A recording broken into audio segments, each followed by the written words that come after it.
Hello, Internet, and welcome once again to the Free-to-Play cast. This time it's episode 177. I'm Mike Byrne, aka magicman from MMOBomb.com, your home for all things free-to-play related. We've got news, we've got updates, we've got your weekly bombs. I think that's pretty much what we need for a show. It's 420. Yeah, happy 420, gang. It never gets old. You're watching this on the 21st or later. Let's bring in the host, Mr. Jason Winter. How are you, sir? Fine. He's mellow. He's ready to go. Also on the line, Quinlan Bowers. How are you, Q? I'm good, although it is starting to get hot here. Yeah. Hot Lanta, right?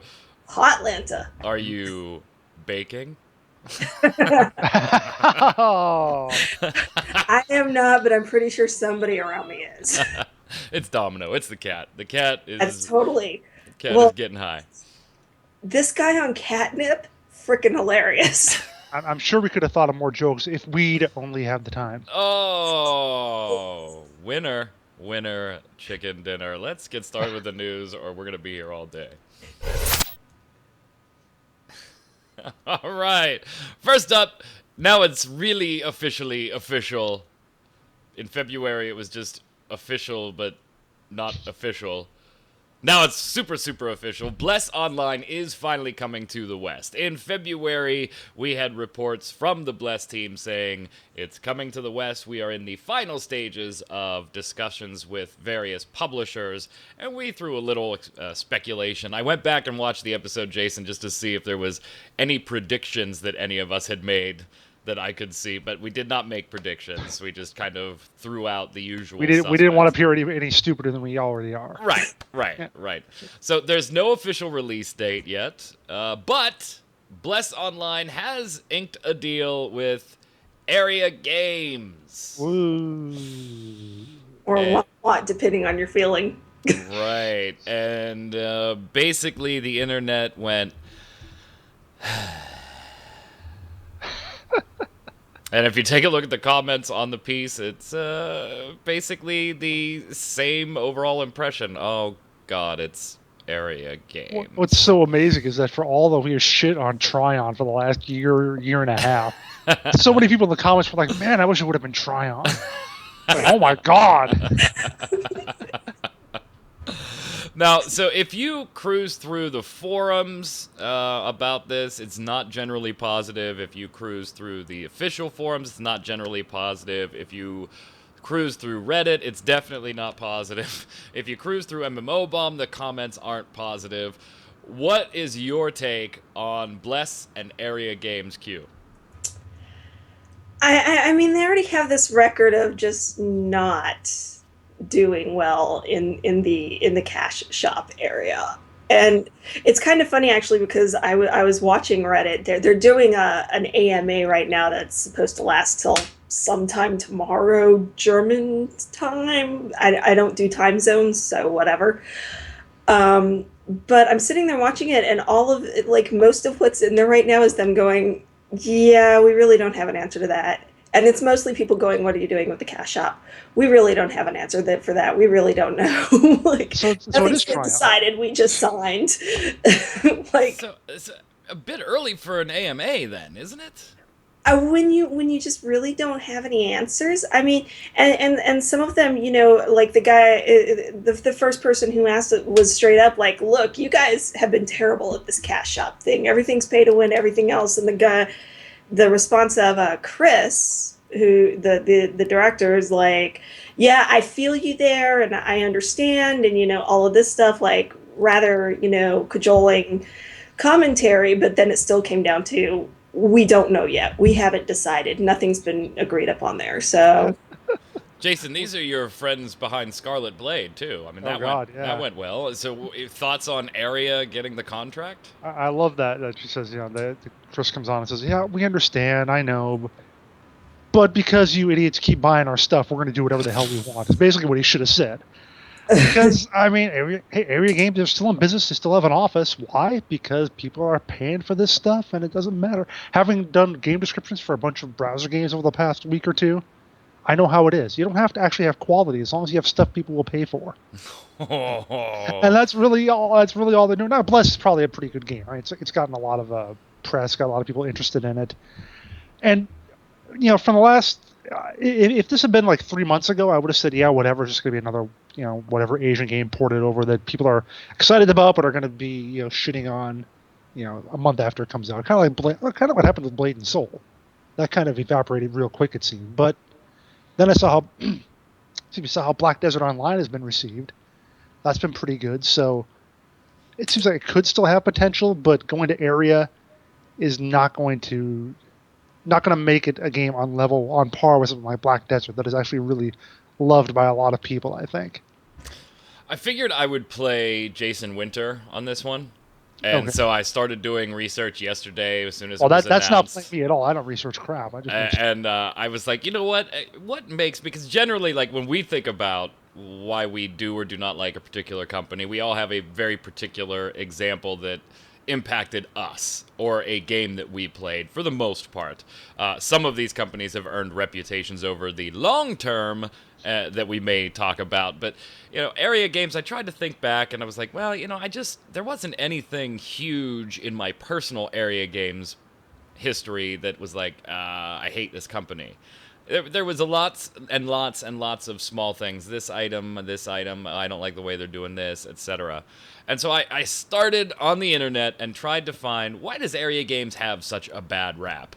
And basically it boiled down to my same impression. It's just not huge overbearing arcade type mistakes, but lots and lots of little mistakes in every single game, and it just builds a reputation over time. I also figured I'm going to totally Jason Winter this, right?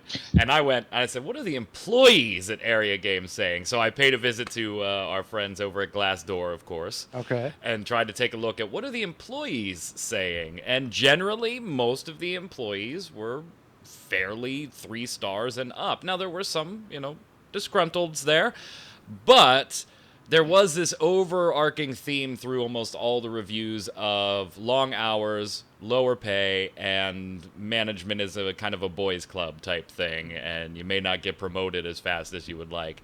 So nothing, it's just like they don't do anything just in your face, this is totally the wrong decision. And even internally it seems that way. They just do little things forever, Jason. That's the thing, is we hardly ever have an article on our site about, oh, look at the stupid thing Area Games did, because they aren't big enough. They don't do anything that horrible that you're just like, oh my god, what, like you said, like Arcade being a perfect example.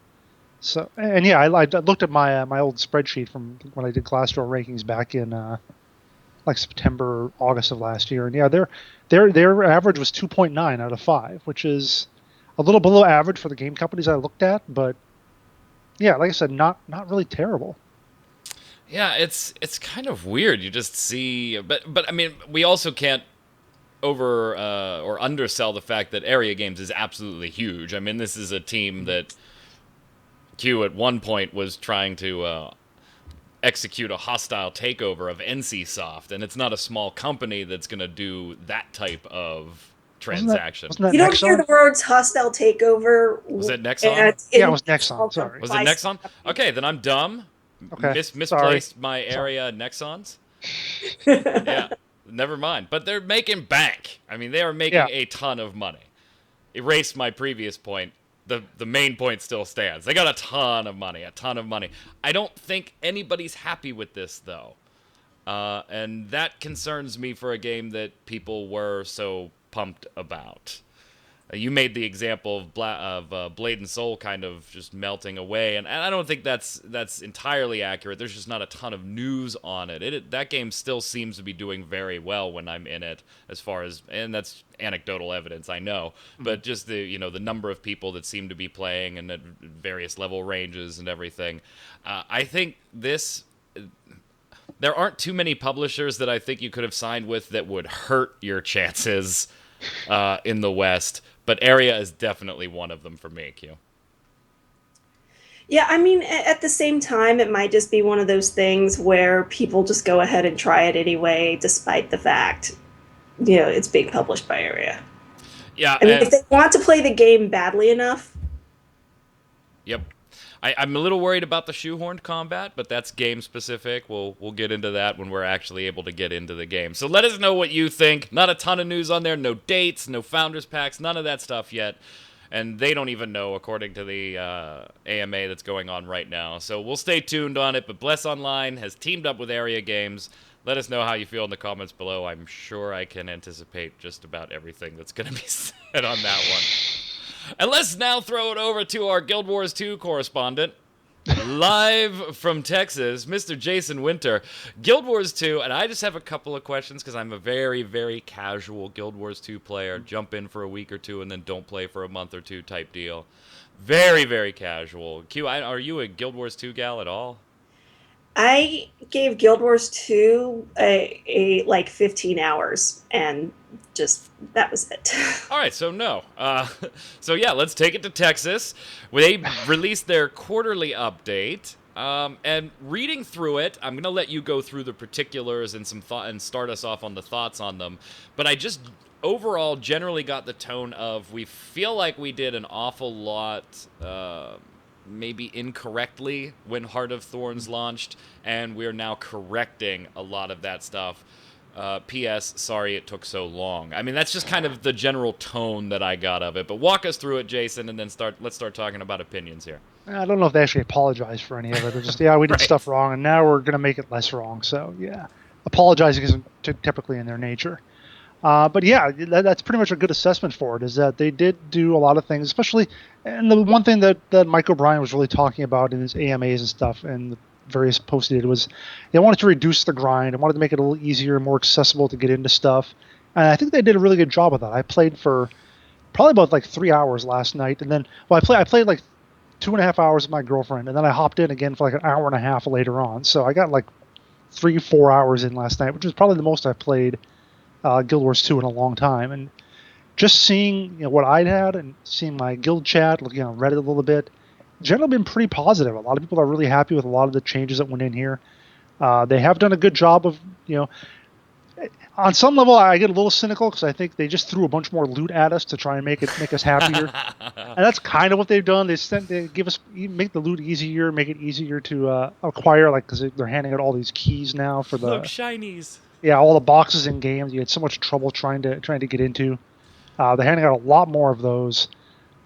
They've made it easier to move around the Heart of Thorns maps. They don't do contested waypoints anymore, not as much at least. That's what I did mostly hanging around in the new zones, seeing what those were like, and they were a lot smoother. It felt like a lot easier to get around and really enjoy it, and not have to do the full like 2-hour meta event. Even though I did wind up doing that, you got loot all along the way as opposed to having to wait until the end to get the big payoff or whatever, which was a pretty big complaint that people had in Heart of Thorns. World versus World is something they made some big changes to. They're going to be bringing back they're bringing back the old Borderlands later, but don't worry about that. But they introduced a new kind of reward track for it, kind of like they've had in PvP, where you just gain along this track that gets you loot as you come along in various stops. And I really like the way they did that in PvP. World vs. World, I think that the advancement on it is a little slow. I think that's something that needs to be tweaked and looked at, but I like the concept. They're also going to make it so that smaller worlds can sort of team up so that they'll have a larger population when they go into World vs. World, because that was another big problem people had. You just go in there, there's nobody around, so it's not a whole lot of fun then. Fractals is something else they've worked on. They revamped the kind of high-level fractal play. Really seemed to juice up the reward. So I was all throughout the night when I was looking at my guild chat, people were like, God, I got like 2 ascended weapons out of my fractals run. Ascendeds are really tough to get, so I don't know how much that was anecdotal or if they really did do something to really jack it up, but that was really nice to see. It makes me want to go back into fractals. I haven't really done them much for the past few months, so I'm going to definitely look back in and give those another shot. They revamped dailies again, which I'm sort of okay about. They keep doing that like every few months. Of course, the big thing for you, Mike, is the shared inventory slot and that level 80 boost. Yes, we'll talk about that in a moment. Sure, you made good use of that, but yeah, I mean, overall, it's been pretty positively received everywhere. A few things still, it's kind of iffy. Like just today, I saw they tweeted out a new Black Lion skin, something they should get by spending real money. And a friend of mine tweeted, yeah, nicer, that's prettier that I could get by actually playing the game. They still have a little bit of problem with that. They do introduce a lot more cache skins than they do put in the game. Well, they did add some new stuff in the game with this update, but would maybe be nice if that balance was going a little bit different ways. PvP, I'm hearing, is maybe not as balanced as it could be. There's still a lot of work to do there. And my personal issue is one particular loot item you need to get your legendary weapon are still expensive as hell. I was hoping they'd do something to reduce the cost on that, but they've acknowledged it. They know it's kind of an issue, so hopefully they'll still get to that at some point. Q, I don't know about you, but I think we just got a generally positive report out of Jason Winter. You know, I was actually reading their list of things that they were doing, and obviously not playing the game. I'm sitting there going, okay, this all sounds like incredibly reasonable stuff to be doing for your players, like the breaking up the chains so you get rewards and all of that. I think I would be very angry if I had to go through a 2-hour thing just to get rewards doing quests. Like straight up raids, I kind of understand to a point. You still get things, along the way. But yeah, I think that from what he said and what I was reading, it's actually a pretty solid set of improvements. You did get some loot along the ways in there, but the big stuff you had to be there at the end. So, but they've spread that out a little more, so you kind of bigger chunks as you go along. So.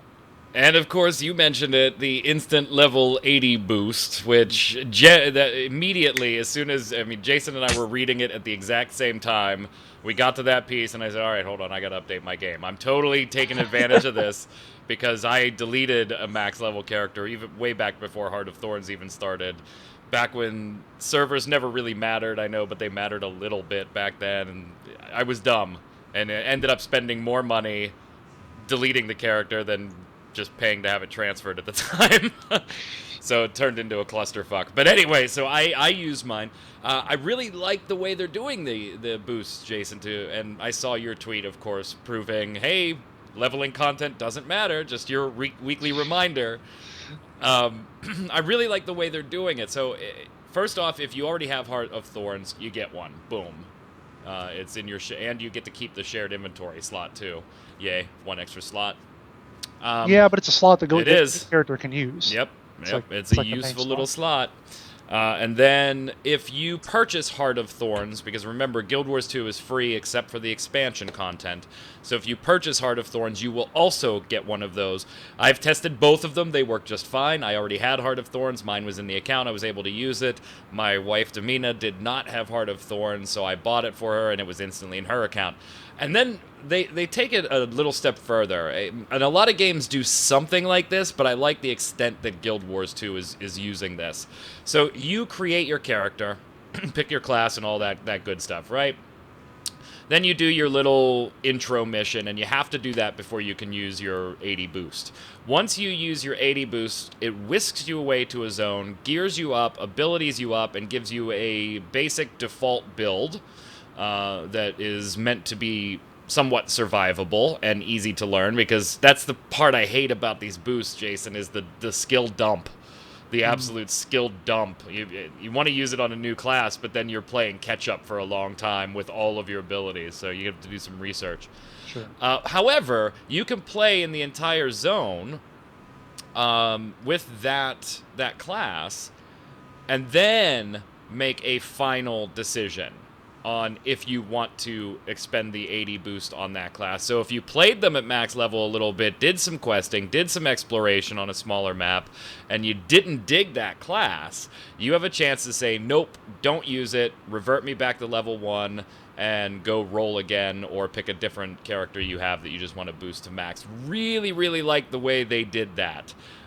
It's not just try out the abilities for 5 minutes and let us know. I mean, there's a full zone complete with quests and even little tutorial stuff if you're just jumping into a class or just jumping into Guild Wars 2 and as a brand new player and going to max level.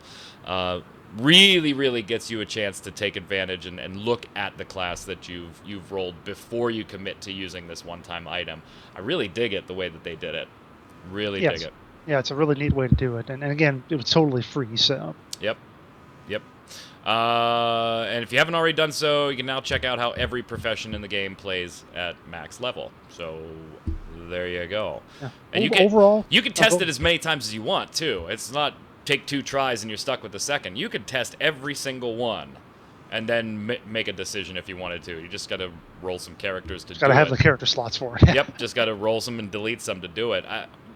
Genuinely, and then they tweaked experience too from max level creatures too for your further advancement. I gotta say, my only real problem with the entire update was a lot of this seemed to maybe take longer than I thought it would have based on community feedback as soon as Heart of Thorns launched. I feel like it took a little longer for people to get tired of some of the things. I think like around January or February was when it really started to sink in. Obviously, they were having, they could see the people, they could see how things were acting in the game before maybe people started really complaining about them.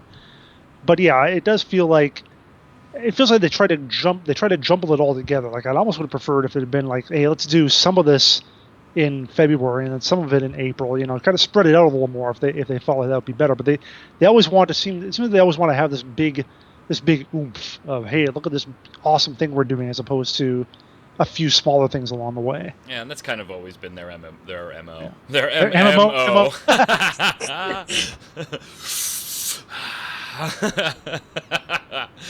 Kudos to ArenaNet. I mean, it's a great little update, and it's got Damina and I back in the game, so they gained at least 2 players. Yeah, I feel like they just did a pretty good job of getting back to Guild Wars 2's roots and getting to their core and doing Domino.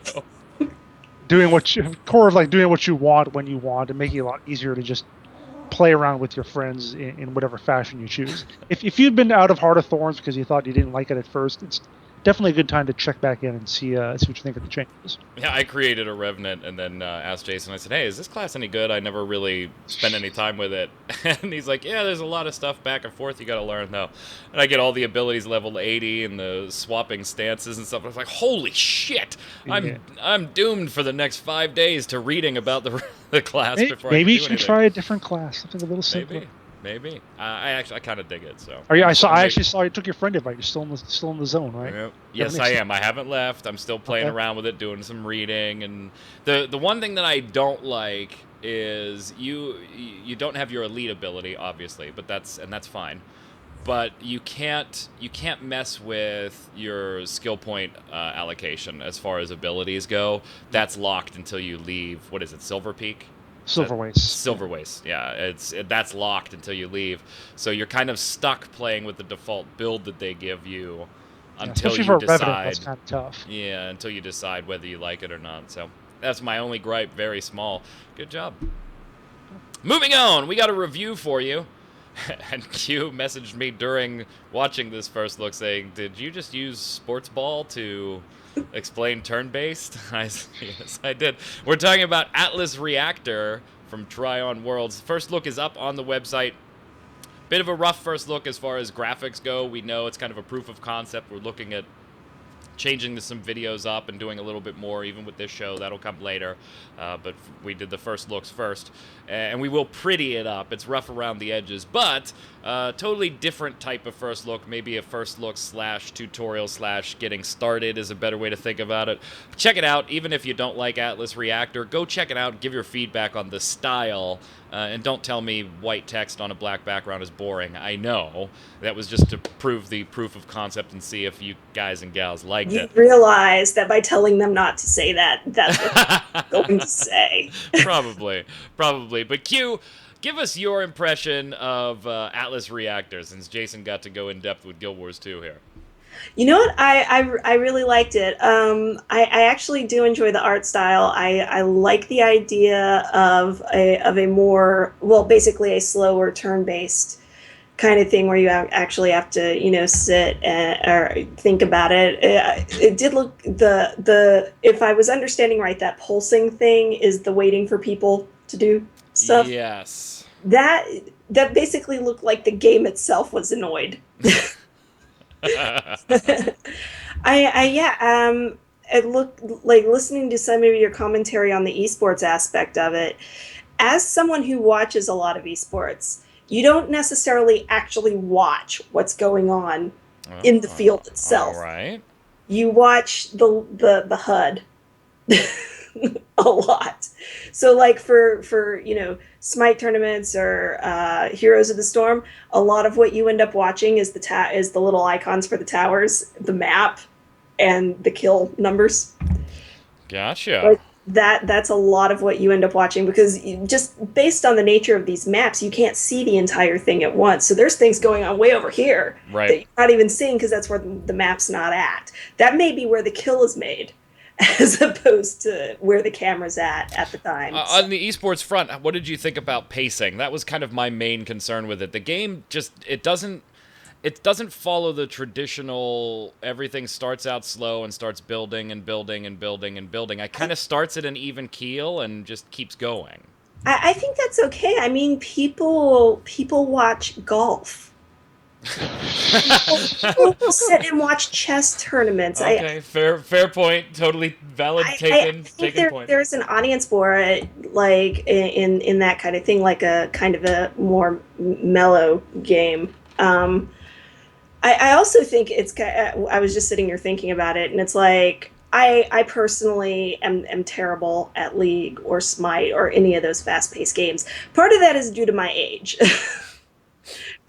So I think they might actually have a market for those of us in the gaming sphere that are just kind of getting to where our hands aren't as quick as they used to be. Us old farts, basically. Yeah. So this is the senior citizens sports. Senior citizen style, yeah.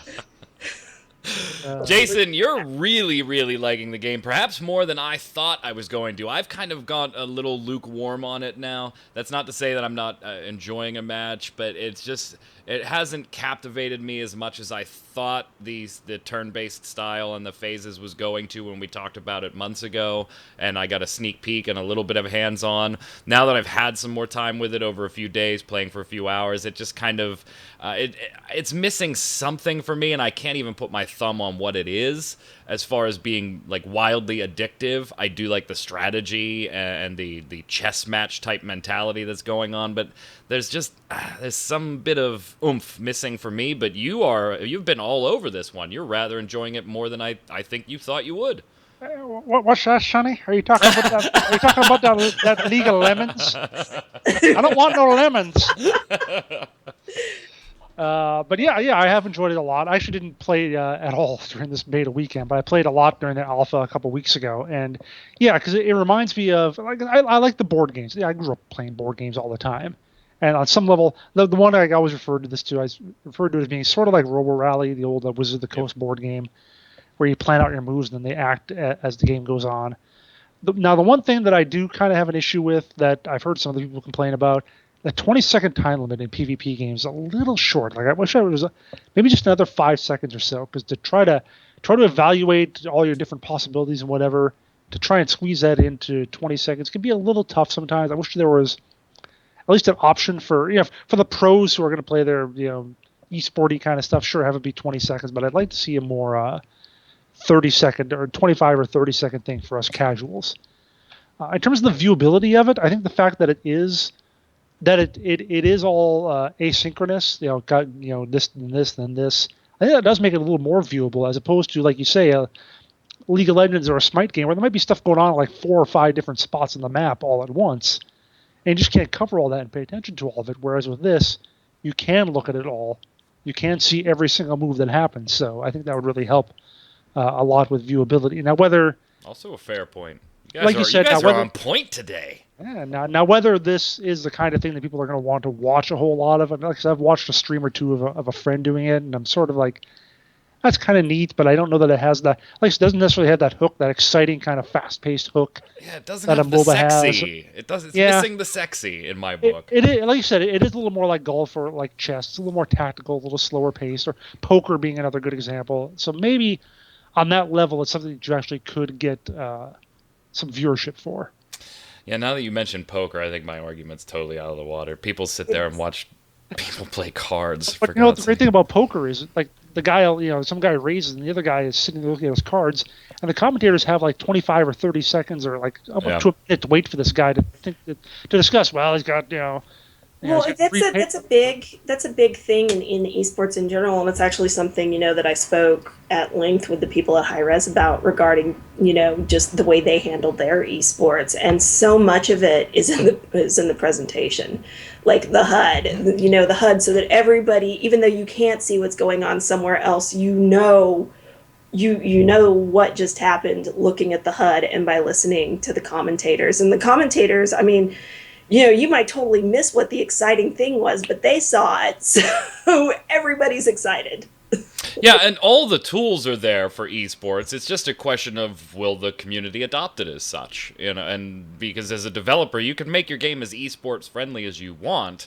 Ultimately, you don't have the choice in whether it becomes a successful esport or not. It's going to be your players, your community that decide that.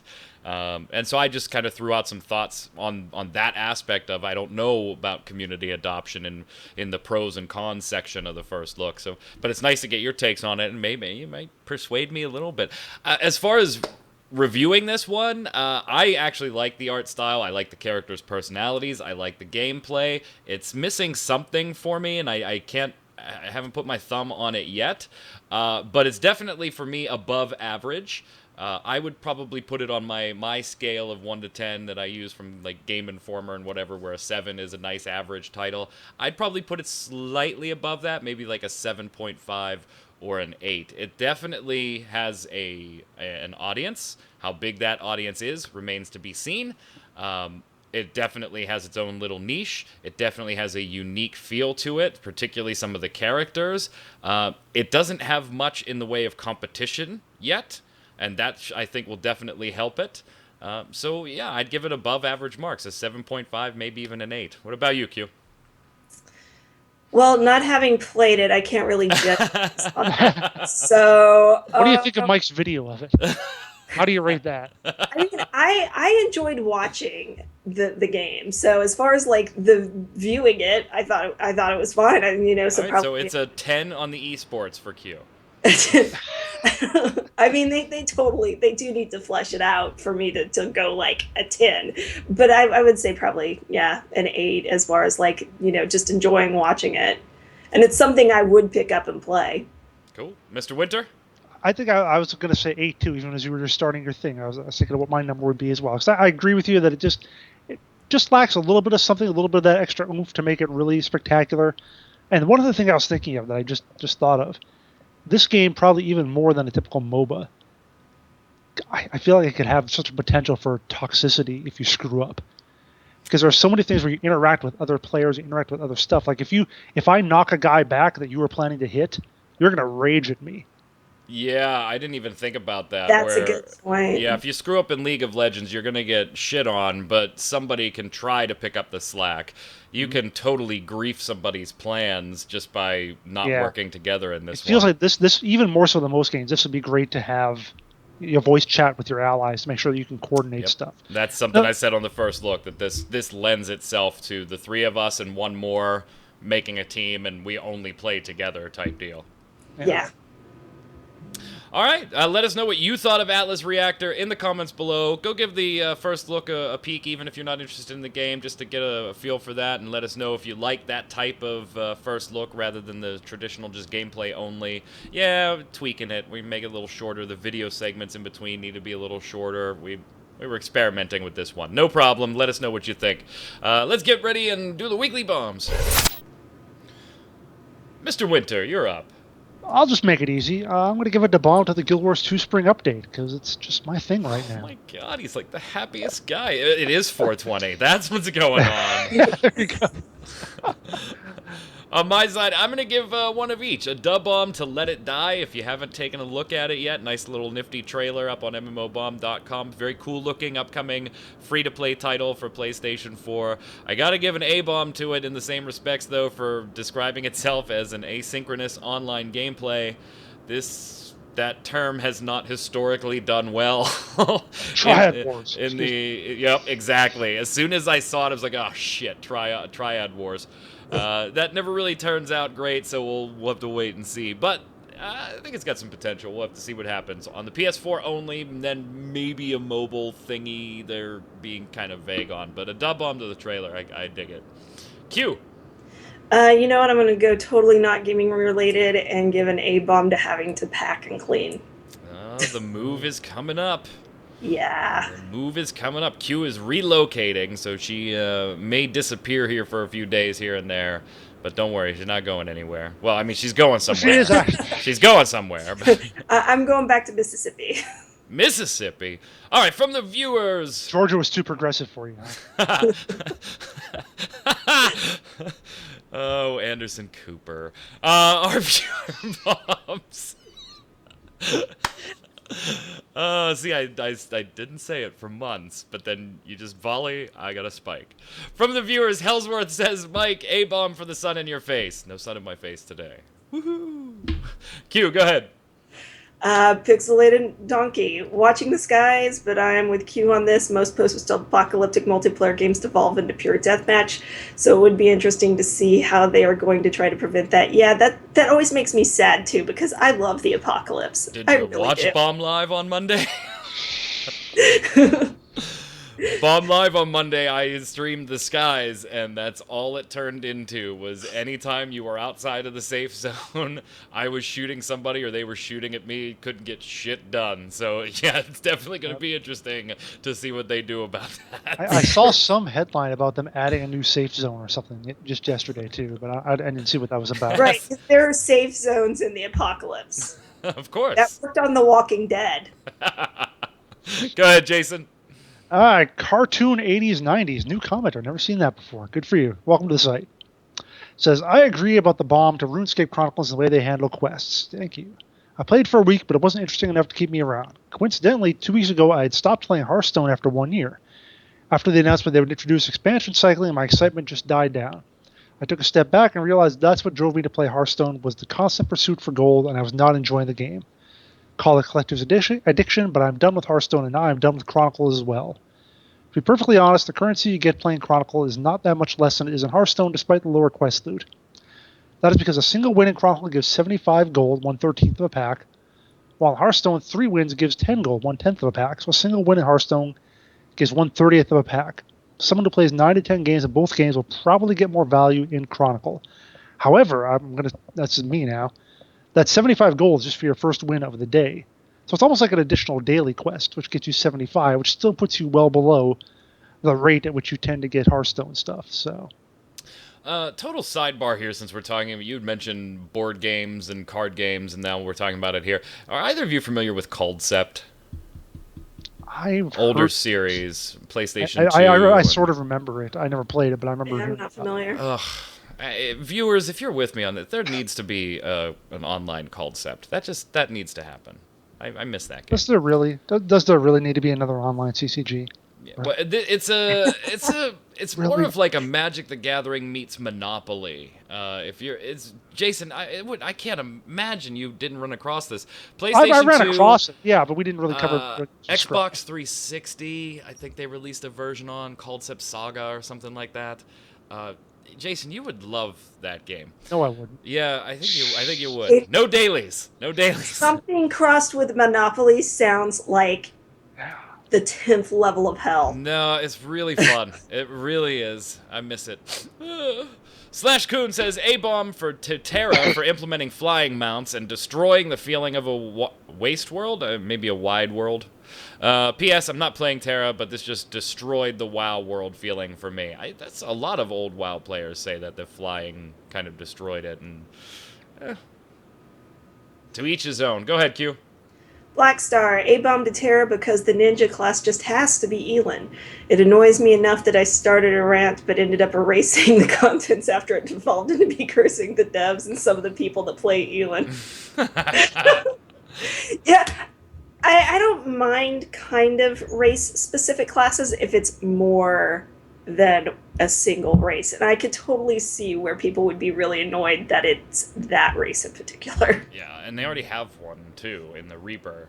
Not to mention that when Terra does race locking, I know with Elin this isn't a big deal, but with the other ones, they're also doing gender locking, too. So none of your original classes were that way. Stop! Go ahead, Jason. All right, Nintendo says A-bomb to the current situation regarding gaming companies and the stupidity of most gamers in general. I feel like people in games become more and more stupid. It feels like evolution went full dirt and forgot to add some brain cells. But it is beyond me why people still buy into games that actively promote scam, ripping off the customer, and a lot more acts that could be considered questionable or even criminal. I am an old school gamer. I grew up with modding my game until it breaks. I grew up with games that had an almost infinite lifetime thanks to the active mod community. Does anyone even remember what an add-on is? Developers nowadays don't want anyone to even do the slightest thing with their game, not even improving it, since they gave the modding community the death letter. Companies like EA, Activision, Ubisoft, and many more simply try to rip off the customer with DLCs and season passes, premium elite, yada yada, whatever. No matter how you call it, it is still ripping off the customer. Companies are fine with those tactics since a typical gamer nowadays lacks the basic intelligence to even finish a sentence without saying YOLO or swag. I am well aware these are harsh words, but the truth is harsh, and the truth is humanity won't make it far if this goes on. Dub bomb to the holy magic man. Do you remember when swag in the gaming community just meant the sweet loot you got for going to events? Right? It was the cheap bag full of even cheaper trinkets. Yeah, and this is like a mental. I mean, it's very easy to look at what Nintendo wrote there and go, old man keep off my lawn mentality. But there's a certain validation to that, and this is becoming bigger and bigger and bigger. I mean, we've seen some big names, Total Biscuit and other big names speak out about this type of stuff too, and it just keeps getting worse because we keep buying it. Stop! The thing is, the problem is that you and I and Q don't, and Nintendo don't buy it, but the tens of millions of people who started playing with mobile games and now get into this stuff, they're the ones who are buying it and feeding them money and yeah. So I on mean, and I've been playing a fair bit of Division lately, and while I'm enjoying the game, I still haven't bought their season pass because that's just not the way I operate. I'm gonna play the hell out of this before I spend money on something that I don't even know what's going to be in it yet. I hate this stuff. I don't know.